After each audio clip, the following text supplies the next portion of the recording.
Alright, we're going to do the end credits to the Bunny Biz film, and I've added some things to the film since the last video. I've added a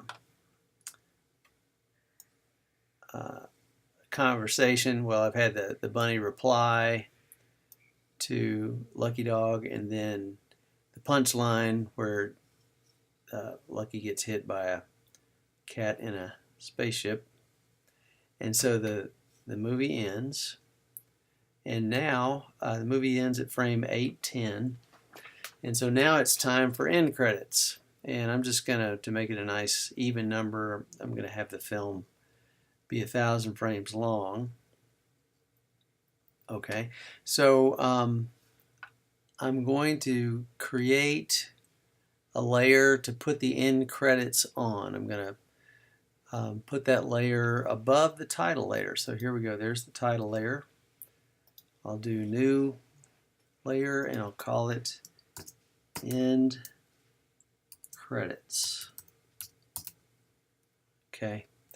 And then I'll put a keyframe at frame 8:11. So there we go.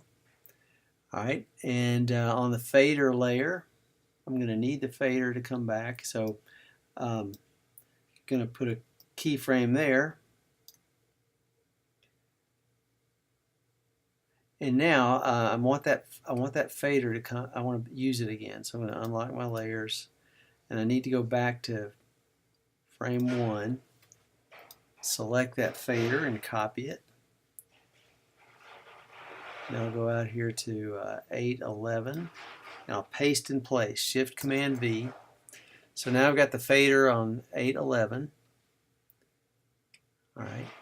And now I need the motion tween, because if you remember, the fader fades in, and I don't want to have to redo all that. So I can actually copy the motion from this. What I do have to highlight the whole motion tween though. So I press and drag, and I've got to highlight it all till it's yellow.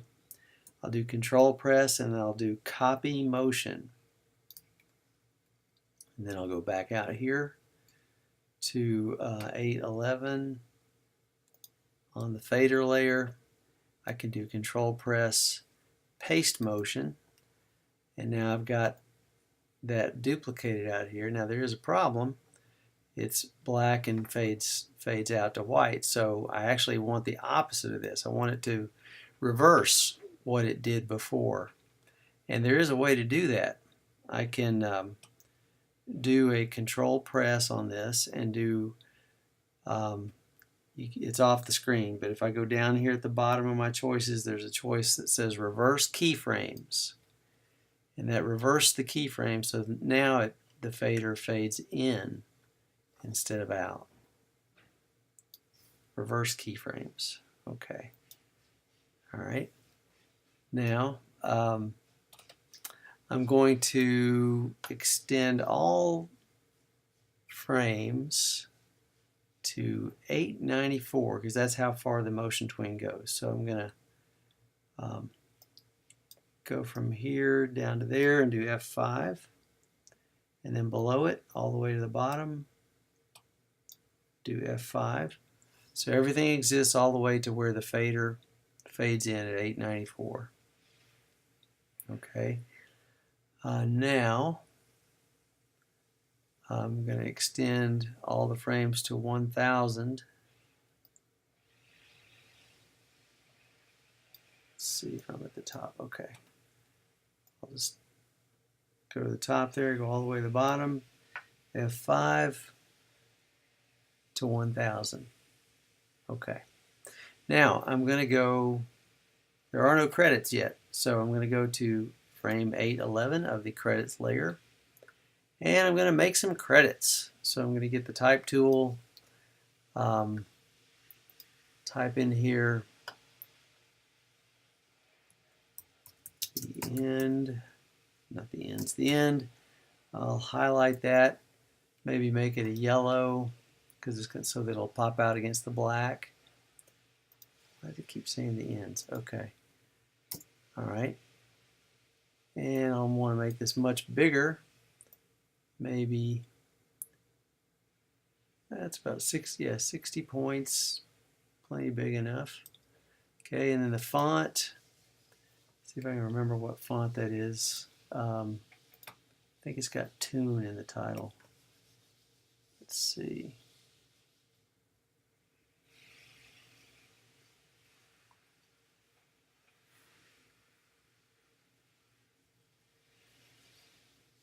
I get a good font. Well, maybe for now I'll just do this. That didn't work. Okay.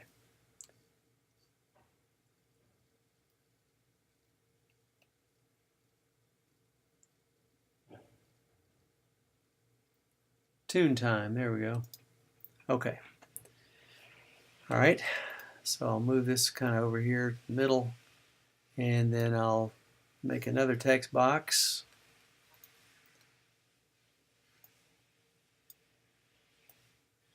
And I'll type in the credits, maybe with white text and not tune time, just something more plain and much smaller, like 10 point there.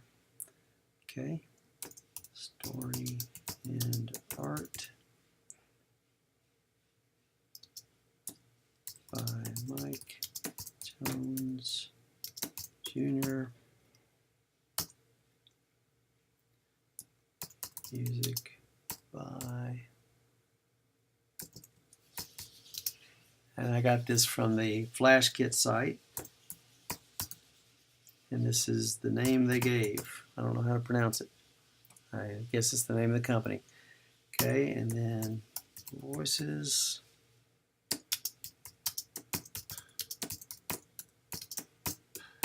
There we go. So those are my credits. Maybe make that a little bigger. Okay. Move this down to here. And there we go. I got my credits. Okay.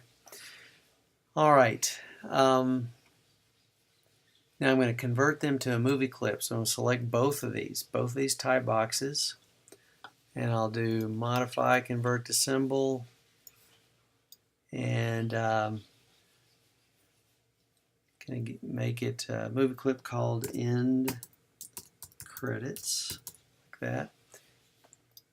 Okay, that makes it so I can animate it, have it fade in. Okay, so I don't have a motion tween on this layer, and I need one, so I'll do Control Press, create motion tween, and then I want it to fade in. So here at frame 11, I want the alpha effect to be 0. Okay, then I want it to be 0 for a little while until the fader starts to come in. So I'm going to go to 835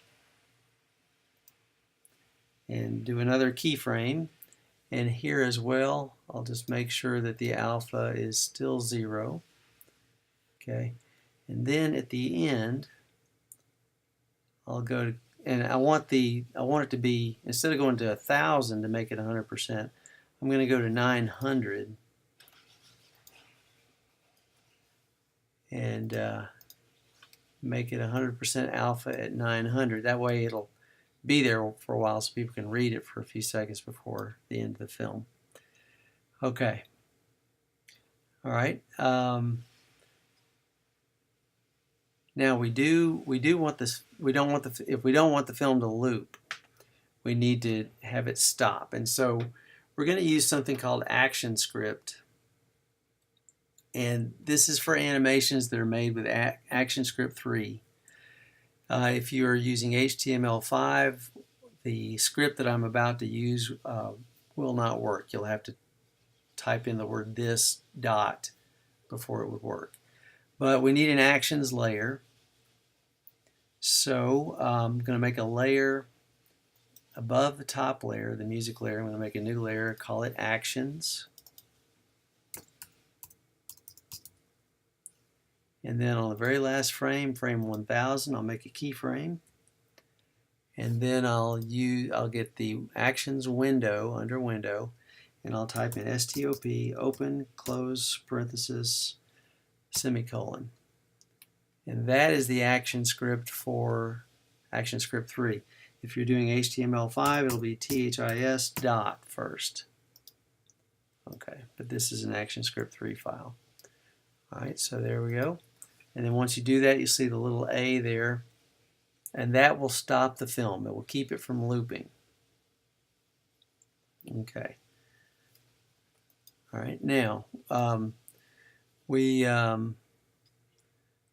want to make a little button where people can ask for the film to replay, where it won't automatically replay, but they can click on it and make it replay. So above the end credits layer, I'm going to do another new layer. I'll type it, I'll call it replay. And then at frame 900 of the new replay layer, I'll make a keyframe. And I'll get the type tool and I'll make a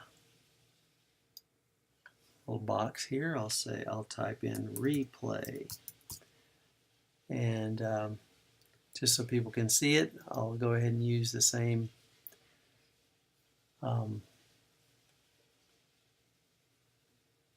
tune time font. I'll make it a little bigger, maybe make it blue,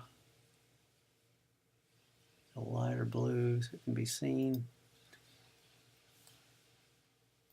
Like that, okay. Oh yeah, I want to put a question mark there so it lets them know they have a choice. Do you want to replay this? Okay, so there's the text for the replay button. All right, but I need to convert it to a symbol to make it into a button. So I'm going to do modify, convert to symbol, and this time make it a button. And I'll just title it. This is the way it works with code. This is why I'm naming it specifically this replay capital BTN. That lets, oops, I did this. Gotta undo the caps lock. Replay capital BTN. And that works. That designation works with code really well. All right, so I'll click OK. All right, so I have a button and it's called replay, but for the code to work, it has to have an instance name.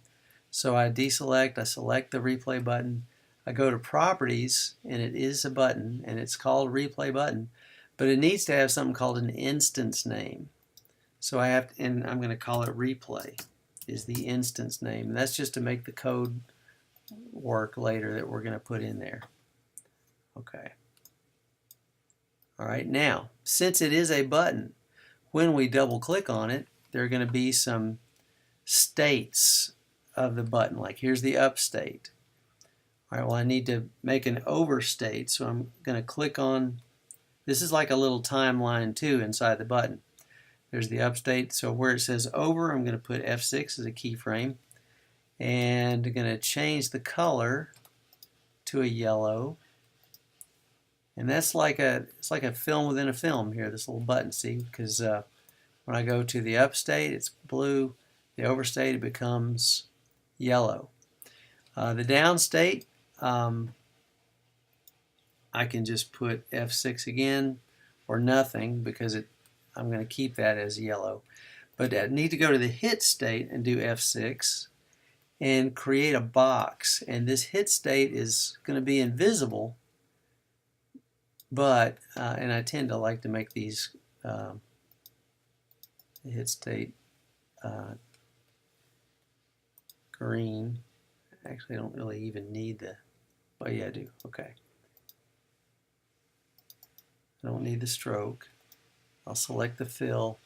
And this is going to be invisible, so I can make it any color, but the green just lets me know that it's a hit state and it's not likely to be something I would need. So there's over, up, over, and down, or hit rather. Okay, so I go back out here. So it's now a button with several states, but I still have to make it, give it some action script for it to work. But that green was the clickable area. That means that wherever anyone clicks where that green was, it'll activate the button. Okay, so I'm back in here. I'm back in scene 1. And I'm at frame 900 for the button layer. I need to get the actions window again. Okay, and here I don't want to know how to write code, honestly, and I don't need to. There's this feature called code snippets. It's this little indicator right there. I'm going to click on it, and for a button, I'm going to go to Action Script, Timeline Navigation, go to Frame and Play. So that's the one I want, and then it pops in the code for me. Now this gray stuff is educational. It's to tell you what's going on. So you don't really need it. You can delete the gray stuff. And then this, it says replay the button, go to and play frame 5. Well, that's just arbitrary. They just stick in a value so that you can replace it. I want it to go to and play from frame 1. So I'm going to highlight that and click on 1. And there's my code. Okay. And now I can close this window. Close that, and I've got a little A there, which tells me I've got the action script. So let me see how this works. I'm going to test the movie here, and we scroll down. Bunnies pop up. Camera move. Speaks.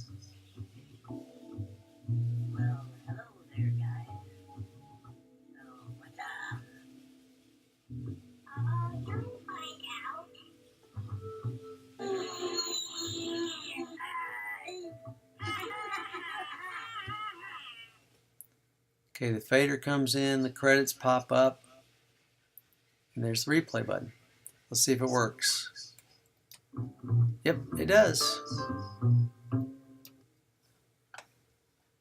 Success. And your movie's finished.